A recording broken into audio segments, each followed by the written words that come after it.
one name stands tall. A man of action, not just words, a leader who doesn't wait for change and he drives it. From highways to expressways, bridges to tunnels, India's infrastructure transformation carries his signature. I now request our Honorable Minister, Shri Nitin Gadkari ji, to address this gathering.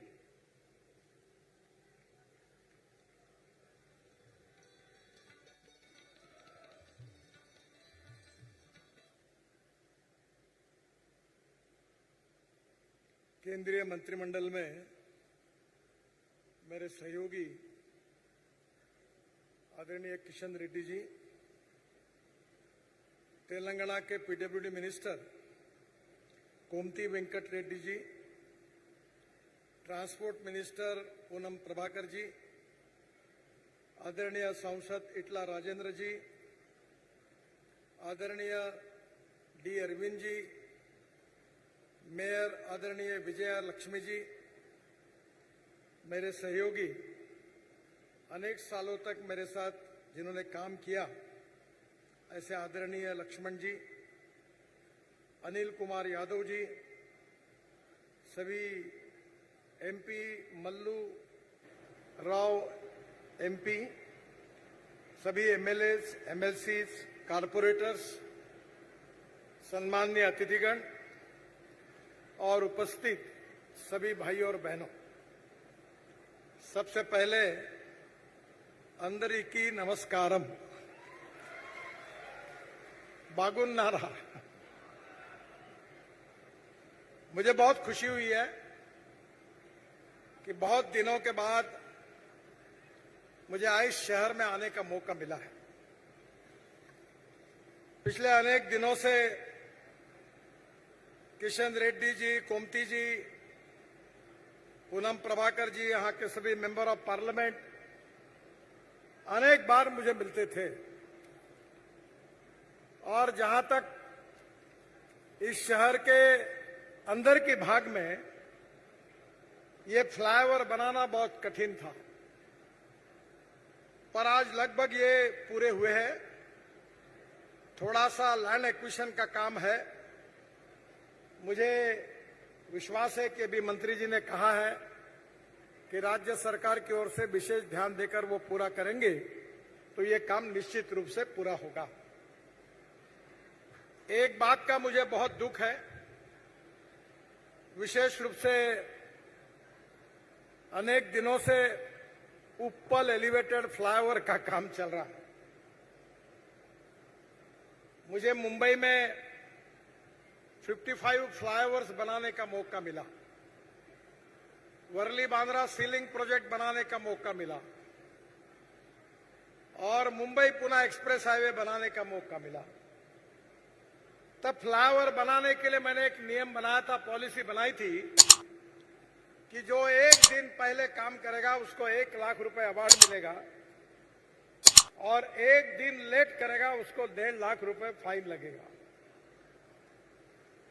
मुझे बड़ा दुख है कि यहाँ अनेक कारणों से ये जो उप्पल का एलिवेटेड फ्लाईओवर है इसका काम बंद था, पर किशन रेड्डी जी, कोमती जी मेरे पास आए और हमने एक सॉल्यूशन निकाल लिया है और बाजू वाले फ्लाईओवर को ही, फ्लाईओवर का काम जिन्होंने किया है उसी कॉन्ट्रैक्टर के द्वारा काम की शुरुआत हुई है और मैं आपको विश्वास देता हूं कि आने वाले 8-10 महीने के अंदर ये काम निश्चित रूप से पूरा होगा, ऐसा आप सबको विश्वास दिलाता हूं।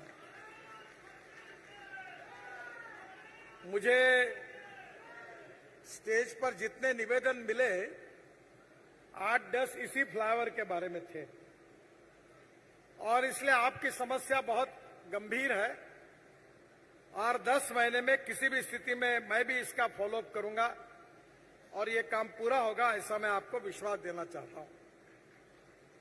2014 में आदरणीय मोदी जी के नेतृत्व में जब हमारी सरकार आई और मुझे मिनिस्ट्री ऑफ रोड ट्रांसपोर्ट का कार्य संभालने का मौका मिला, तब तेलंगाना में एनएच की लेंथ 2511 किलोमीटर थी पर इस 10 साल में ये 5,000 किलोमीटर से ज्यादा हुई, यानी दुगनी हुई है। 1.25 लाख करोड़ के काम कुछ पूरे हुए, कुछ चल रहे हैं। और मैं आपको विश्वास दिलाना चाहता हूं कि आने वाले 2-3 साल में हर 2 लाख करोड़ के काम हम शुरू करेंगे और कुछ कामों को पूरा करने की कोशिश करेंगे। ऐसा वचन मैं आप सबको देता हूं। मुझे पता है कि हैदराबाद ये आईटी सिटी है। फार्मेसी का जो इंडस्ट्री है हमारी, वो भी बहुत बड़ी है। इतना ही नहीं तो इंडस्ट्रियल टाउन होने के कारण स्वाभाविक रूप से यहां की सुविधाएं भी अच्छी होनी चाहिए। मैं अक्सर याद रखता हूं American president John F Kennedy ji को, और उनके फेमस स्टेटमेंट को मैंने अपने ऑफिस में लिखकर मेरे चेयर के सामने लिख के रखा है। जॉन एफ कैनेडी जी ने कहा था कि American roads are not good because America is rich, but America is rich because American roads are good. America के रोड अच्छे हुए, इसके कारण अमेरिका धनवान हुई। और हैदराबाद एक प्रकार से नॉलेज सिटी है। और मैं अक्सर इस बात को स्वीकार करता हूं कि innovations, entrepreneurship, science, technology, research, skilled, इसको हम नॉलेज कहते हैं। Knowledge is very important power, और conversion of knowledge into wealth is the future of our country. और इसमें हैदराबाद का बहुत बड़ा योगदान है। और इसलिए हमने हैदराबाद को देश के अनेक शहरों से जोड़ने के लिए एक्सेस कंट्रोल रोड बनाने का निर्णय किया है। मैं विश्वास दिलाना चाहता हूं कि तेलंगाना के किसी भी सिटी से मैक्सिमम 5 घंटे के अंदर हर व्यक्ति यहां हैदराबाद पहुंचेगा, ऐसा रोड इंफ्रास्ट्रक्चर हम बनाएंगे। और इसलिए ये जो रोबस्ट रोड इंफ्रास्ट्रक्चर है, ये निश्चित रूप से तेलंगाना के विकास के लिए बहुत महत्वपूर्ण है। Water, power, transport and communication, ये 4 चीजें जिस राज्य में डेवलप होती है, वहां इंडस्ट्रियल डेवलपमेंट आती है, कैपिटल इन्वेस्टमेंट आती है।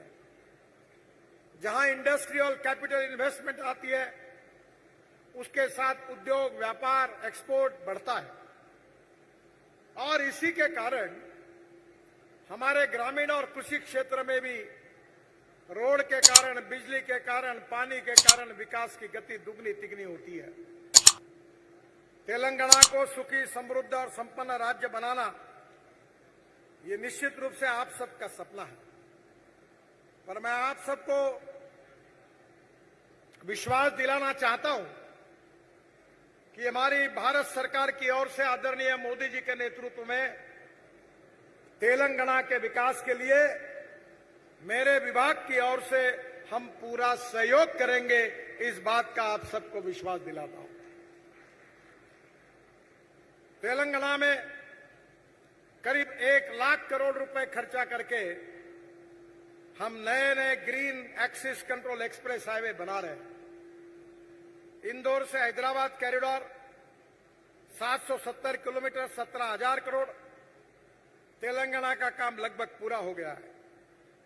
इसमें तेलंगाना में 4,500 करोड़ रुपए का 136 किलोमीटर का कार्य था। कामारेड्डी, मेडक, संगारेड्डी, इस जिले से होकर यह गुजरेगा। इंदौर से हैदराबाद तक की यात्रा का समय अभी 20 घंटे है। मैं आपको वचन दिलाता हूं कि महाराष्ट्र का कुछ काम जल्दी ही पूरा होगा और 10 घंटे में हैदराबाद से आप इंदौर तक पहुंचेंगे। एक बहुत महत्वपूर्ण रोड हम बना रहे हैं जो तेलंगाना की तस्वीर को बदल देगा। मैं और किशन जी अभी एक कार्यक्रम में थे इसके पहले, तो उन्होंने कहा कि कश्मीर से कन्याकुमारी तक, हमारे बचपन से हम सुनते आ रहे थे कि आज से टू हिमाचल, कश्मीर से कन्याकुमारी तक अनेकता में एकता, यही हमारी विशेषता। मुझे इस बात का सौभाग्य मिला कि आप में से अनेक लोग मनाली तक गए हैं और मनाली से जब रोहतांग पास जाते हैं तो 3.5 घंटे लगते हैं, पर अब हमने अटल टनल बनाई है। अब 3.5 घंटे के बजाय केवल 8 मिनट में आप रोहतांग पास पहुंच जाते हैं। रोहतांग पास से निकलकर लद्दाख लेह तक हम 8 टनल बना रहे हैं हिमालय के बीच में से। वहां रोड भी बन रहा है और वो आगे लद्दाख लेह में आएगा और लद्दाख लेह के बाद आगे आने के लिए श्रीनगर की तरफ कारगिल के नीचे जहां से बाबा अमरनाथ का दूर से दर्शन होता है, वो कारगिल में हम टनल बना रहे हैं। जो टनल की कीमत 12,000 करोड़ रुपए थी, जो आशिया की सबसे बड़ी टनल है 12 किलोमीटर, वो टनल हम 5,200 करोड़ रुपए में पूरी कर रहे हैं। एक ही प्रोजेक्ट पर हमने 6,000 करोड़ बचाए, वो भी टनल पूरी हो रही है। 75% काम पूरा हुआ है। उसके बाद झेड़मोर टनल, जहां बीच में आतंकवादियों ने हमला किया था, वो भी टनल का उद्घाटन प्रधानमंत्री जी ने किया है। वहां से हम श्रीनगर आते हैं और श्रीनगर से कटरा तक, जम्मू तक हम 36 टनल बना रहे हैं, जिसमें से 23 टनल बन चुकी है। करीब 3-4 को छोड़कर बाकी का काम शुरू हो गया है। और वैष्णो देवी का जो पवित्र स्थान है, वो लगने के पहले दिल्ली से कटरा हाईवे शुरू होता है। अमृतसर से होकर हम दिल्ली आएंगे और दिल्ली आने के बाद दिल्ली मुंबई एक्सप्रेस हाईवे 1,10,000 करोड़ का करीब 90% काम हमने पूरा कर लिया है। और इस हाईवे से आने के बाद हम सूरत तक आएंगे। अगर दक्षिण में हैदराबाद, बेंगलोर, चेन्नई, कन्याकुमारी, कोचीन, त्रिवेंद्रम, अगर दिल्ली से उत्तर भारत से अगर आना होगा तो हमें मुंबई, पुणे, सोलापुर और कोल्हापुर जाना पड़ता था। अब सूरत से हम नया हाईवे बना रहे, एक्सिस कंट्रोल एक्सप्रेस हाईवे, जो सूरत से निकलेगा नासिक, नासिक से अहमदनगर, अहमदनगर से सोलापुर, सोलापुर से कर्नूल और कर्नूल से हैदराबाद, चेन्नई, कन्याकुमारी, बेंगलोर, बेंगलोर, कोचीन, त्रिवेंद्रम। अब आपको मुंबई, पुणे जाने की जरूरत नहीं पड़ेगी। दिल्ली से चेन्नई तक का डिस्टेंस 320 किलोमीटर कम होगा। हैदराबाद का डिस्टेंस 265 किलोमीटर कम होगा। और ये हाईवे के कारण एक नए विकास की प्रक्रिया शुरू होगी। यह हाईवे में करीब 1100 किलोमीटर ये जो काम है, इसमें से करीब 73% काम पूरा हुआ है। तेलंगाना में गढ़वाल जिले से होकर आंध्र के कर्नूल तक पहुंचेगा और निश्चित रूप से यह हाईवे दक्षिण और उत्तर भारत को जोड़ेगा। दूसरा जो महत्वपूर्ण हाईवे है, ग्रीनफील्ड कॉरिडोर, सूर्यापेट से देवरापल्ली 221 किलोमीटर 8,000 करोड़ का, जिसका 82% काम पूरा हुआ है। यह हैदराबाद विशाखापट्टनम कॉरिडोर का हिस्सा है। तेलंगाना में 6,040 करोड़ रुपए की लागत से 164 किलोमीटर काम है।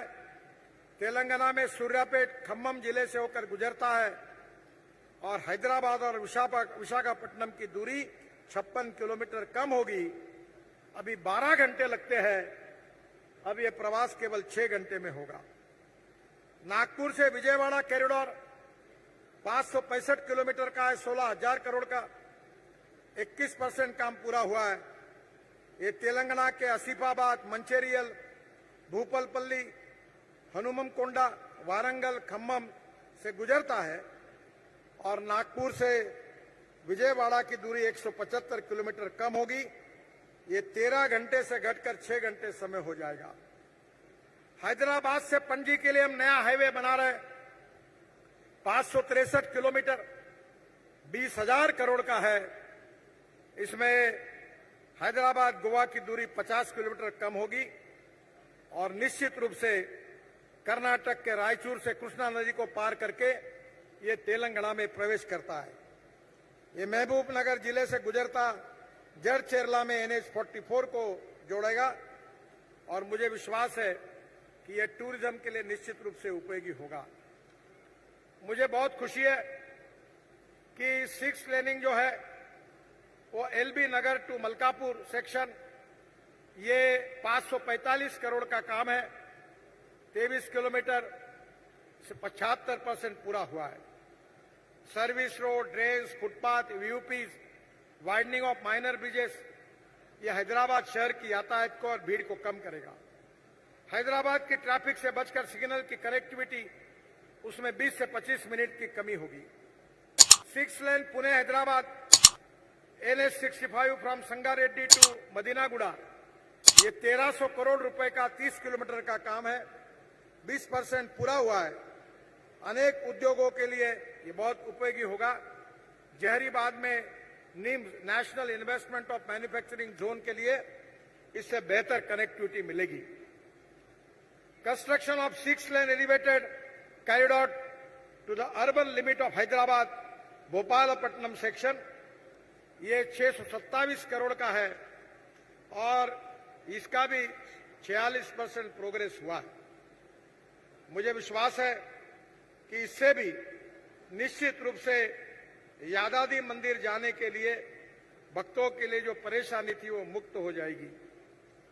मैं विशेष रूप से जो नए प्रोजेक्ट हम बनाने वाले हैं उसकी घोषणा कर रहा हूं।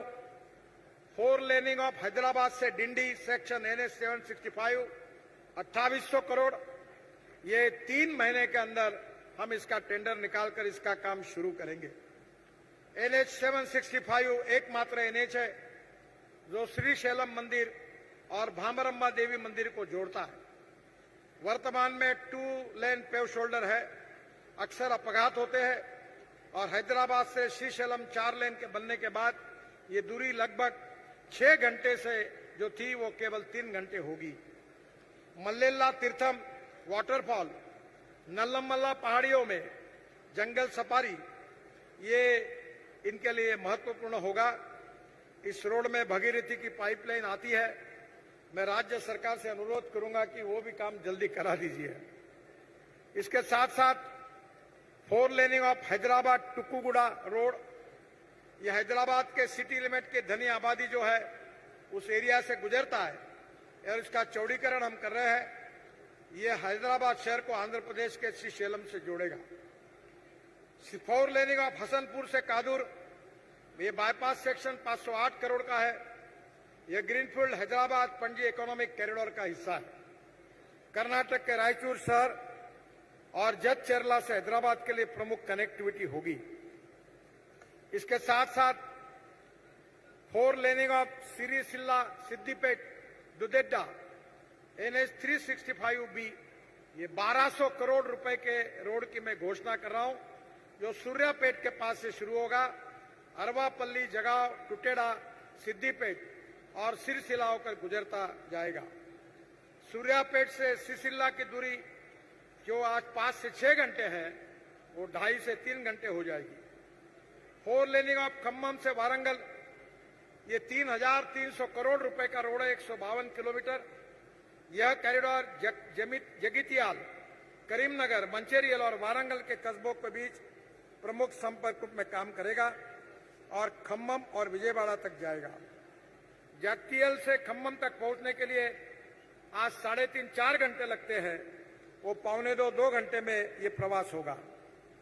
4 लेनिंग ऑफ जड़चेरला, कलवाकुर्ती, मल्लेपल्ली, हलिया, मिर्यालगुड़ा, कोदाड़, ये 3,200 करोड़ रुपए का 219 किलोमीटर रोड है।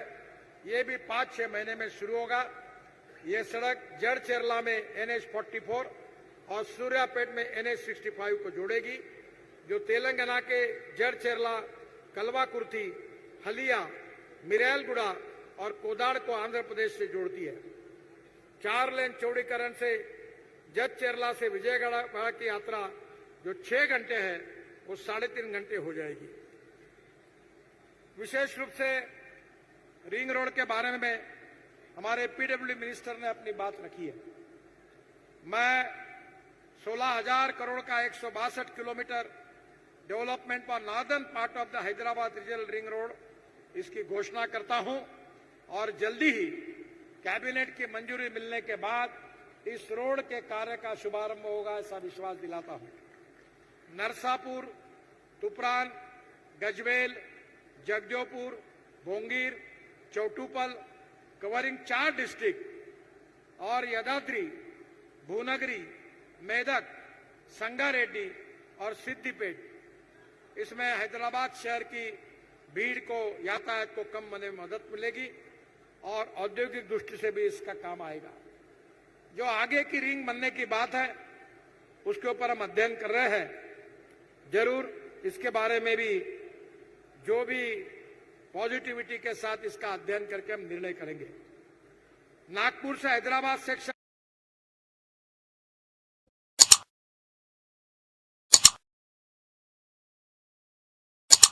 20,000 करोड़ 471 किलोमीटर, ये भी काम 6 महीने में शुरू हो जाएगा। यह वर्तमान में 4 लेन रोड है, ये 6 लेन हाई स्पीड इकोनॉमिक कॉरिडोर बनेगा और मेरा विश्वास है कि ये भी निश्चित रूप से बहुत उपयोगी होगा। जो 9 घंटे की जो देरी लगती थी वो 4.5 घंटे में हो जाएगा। विशेष रूप से 4 laning of Gudebellur to Jadcherla Hyderabad Panaji corridor में ये 3,000 करोड़ का रोड है। कैबिनेट की मंजूरी के लिए प्रस्ताव गया है, वो मिलने के बाद इसके भी काम का शुरुआत होगी। हैदराबाद पणजी ग्रीनफील्ड कॉरिडोर का हिस्सा है और 563 किलोमीटर बनने से करीब 50 किलोमीटर की दूरी कम होगी। मगनूर, मक्थल, मारिकल जैसे बस्तियों के लिए बाईपास बनाएंगे जो यातायात को निश्चित रूप से कम करेगा। कर्नाटक के रायचूर शहर और जच्चरला के बीच प्रमुख कनेक्टिविटी होगी। जो महत्वपूर्ण रोड है जिसके लिए किशन जी, हमारे कोमती जी मुझे बार बार मिलते हैं, और वो रोड है विजयवाड़ा टू हैदराबाद। मुझे आज खुशी हुई है कि ये 4 लेन रोड है। इसका 6 लेन का काम करने का हमने तय किया था। कुछ अड़चने थी, वो सब अड़चने रिजॉल्व हुई है और ये 10,000 करोड़ का रोड 3 महीने में इसके कार्य का शुभारंभ होगा, ऐसा मैं विश्वास दिलाता हूं। कुछ जो ब्लैक स्पॉट के पॉइंट आपने बताए थे वो लगभग उसको भी शुरू करके उसके भी कार्य को हमने शुरुआत की है। एक बहुत महत्वपूर्ण बात है, मैं यहां गया था जब चुनाव में प्रचार के लिए आया था। कृष्णा नदी पर हम एक आइकॉनिक ब्रिज बना रहे हैं 1200 करोड़ रुपए का। यह पुल तेलंगाना के सोमशिला के स्थित ललिता सोमेश्वर स्वामी मंदिर और आंध्र प्रदेश के संगमेश्वरम मंदिर के पास कृष्णा नदी को पार करता है। यह पुल श्रीशैलम जलाशय, नल्लमाला के जंगलों और पहाड़ियों से घिरा हुआ है। इस परियोजना से हैदराबाद, नंदयाल, तिरुपति, चेन्नई के बीच की दूरी 80 किलोमीटर कम होगी। हैदराबाद से तिरुपति जाने के लिए जो 9 घंटे लगते हैं वो 6.5 घंटे लगेंगे और प्रस्तावित 4 लेन पुल के तकनीकी रूप में अद्वितीय है। ये हाइब्रिड सस्पेंशन है, केबल स्ट्रे स्ट्रक्चर है और 480 मीटर का स्पैन है। पुल का जो डिजाइन है उसकी प्रेरणा कीर्तिमुख से ली गई है। ऊपरी भाग दक्षिणों के मंदिरों के गोपुरम डिजाइन में है और पुल के मुख्य भाग के दोनों किनारों पर मध्य भाग में राज्य का प्रतीक चिन्ह दर्शाया गया है। सड़क के किनारे रैंप वॉकवे है, नीचे की ओर जाता है और वाहनों के डेक के नीचे स्थित है। वॉकवे के किनारे बैठने के लिए बेंच लगाए जाएंगे और इसमें कांच के फर्श वाले पैदल पुल है। यह नदी के ऊपर दुनिया का सबसे लंबा पैदल पुल है। कांच का पुल कृष्णा नदी के नीचे का दृश्य वहां से दिखेगा और ये कांच का पुल केवल अपने देश के नहीं तो दुनिया के पर्यटकों को आकर्षित करेगा। इस पैदल पुल के प्रवेश और निकास बिंदु को भी भव्य द्वार के रूप में डिजाइन किया गया है। यह संपूर्ण पैदल पुल प्रवेश रैंप सहित दिव्यांगजन अनुकूल है। व्हील चेयर की व्यवस्था भी की गई है और इस पूरे पुल पर स्पेशल लाइटिंग का रोशन किया जाएगा। और मैं कोशिश कर रहा हूं कि तेलंगाना के इतिहास के जुड़ा हुआ एक लाइट एंड साउंड शो इस पुल पर रात को आने वाले पर्यटकों को देखने के लिए मिलेगा। इसका भी प्रयास मेरे तरफ से करूंगा। इसका स्पेशल डिजाइन हुआ है और मुझे खुशी है कि ये पुल केवल तेलंगाना के लिए नहीं, केवल देश के लिए नहीं, तो दुनिया के लिए आकर्षण का बिंदु बनेगा। हमारे यहां से हम 2000 करोड़ रुपए का एक मल्टी मॉडल लॉजिस्टिक पार्क भी बना रहे हैं मनोहराबाद के पास, परकीबंदा और मेदक जिला में, तेलंगाना में 100% लैंड एक्वायर्ड हुई है। जल्दी उसका काम शुरू करेंगे। मैं ट्रांसपोर्ट मिनिस्टर को बता रहा था कि अभी हवा में चलने वाली डबल डेकर बस, उसकी टेक्नोलॉजी हमने लाई है। अभी नागपुर में एक फ्लैश चार्जिंग बस शुरू की है। अभी उसका टेंडर अभी कल ही उसको सबमिट हुआ है। 135 सीटर एयर कंडीशन बस है, एग्जीक्यूटिव चेयर है। इस चेयर में हर स्टॉप पर बस खड़ी रहेगी, आधे मिनट में चार्ज होगी तो 40 किलोमीटर चलेगी। हर स्टॉप पर आधा मिनट में चार्जिंग होगा, फ्लैश चार्जिंग होगा, ऊपर से चार्जर आएगा और बस को चार्ज करेगा। इस बस में अल्पोपहार चाय पानी की भी व्यवस्था है। जैसे विमान में हवाई सुंदरी होती है, एयर होस्टेस, इसमें बस होस्टेस भी होगी। और इसका टिकट रेट डीजल बस की तुलना में 30% कम होगा। तो मैं आपसे अनुरोध करूंगा, शायद मैंने आपको ये डिजाइन बताया था, तो अभी पहला प्रोजेक्ट जैसे पूरा होता है तो हम जयपुर के लिए, दिल्ली से जयपुर भी ये बना रहे हैं। मैं आपके रिंग रोड पर जहां आपको उचित लगे ये प्रयोग आप करिए। लोग अपने कार के बजाय इस बस का फायदा उठाएंगे। मुझे विश्वास है कि हमारे देश के विकास में हैदराबाद का विशेष रूप से योगदान है। इंफॉर्मेशन टेक्नोलॉजी और बायोटेक्नोलॉजी हमारा भविष्य है और स्वाभाविक रूप से इस शहर में जिस प्रकार से भविष्य की जो टेक्नोलॉजी है उसके आधार पर नए नए उद्योग शुरू हो रहे हैं, स्टार्टअप शुरू हो रहे हैं, टेक्नोलॉजी आ रही है, इन सबको अच्छे इंफ्रास्ट्रक्चर की आवश्यकता है। आज मैं हेलीकॉप्टर से ऊपर से देख रहा था कि धीरे धीरे शहर बड़ा कंजेस्टेड हो रहा है। हमें अलग प्रकार के, मैं स्पेन में गया था, मैं आदरणीय राज्य सरकार के मंत्री जी को अनुरोध करूंगा कि स्पेन में मैंने देखा कि रोड के नीचे 3-3 हजार गाड़ियों के पार्किंग बनाया है सरकार। वहां ब्रिज नहीं है, अंदर टनल बनाई हुई है। और आने वाले समय में बंगलोर के मुख्यमंत्री, कर्नाटक के मुख्यमंत्री मुझे मिले थे, वो 50,000 करोड़ रुपए के बंगलोर के अंदर के रोड का प्रोजेक्ट देकर मुझे गए, उसका हम अध्ययन कर रहे हैं। अभी हमने दिल्ली में द्वारका एक्सप्रेस हाईवे बनाया। एक ही पिलर पर नीचे में रोड है, ऊपर में फ्लाईओवर है, उसके ऊपर में फ्लाईओवर है, उसके ऊपर में रोड है। अब डबल डेकर फ्लाईओवर भी हैदराबाद में बनने चाहिए। मैं आपको विश्वास दिलाता हूं कि नए टेक्नोलॉजी का उपयोग करना, इसमें हमने अभी मलेशिया से नई टेक्नोलॉजी लाई है जिसके कारण ब्रिजेस के बीच में 2 पियर का जो डिस्टेंस है वो केवल 30 मीटर रहता था। अब हम 120 मीटर तक जाकर 20% कॉस्ट भी कम कर सकते हैं, क्योंकि ऊपर का जो बीम है वो हम स्टील फाइबर में कास्ट करते हैं। अभी हमने NHI में, मिनिस्ट्री में निर्णय किया है कि इसके बाद पूरी ड्रेनेज और सब चीजें, रोड को छोड़कर सभी बातें ये प्रीकास्ट के होगी। और जो क्रॉसिंग है उसमें 3 फीट की प्रीकास्ट की दीवार होगी ताकि कोई छलांग मार के कूद कर नहीं आ पाएगा। हमारे देश में हर साल 5 लाख एक्सीडेंट होते हैं, करीब 1,80,000 मौतें होती है और 18 से करीब 35 एज ग्रुप में कम से कम 66% लोगों की मृत्यु होती है।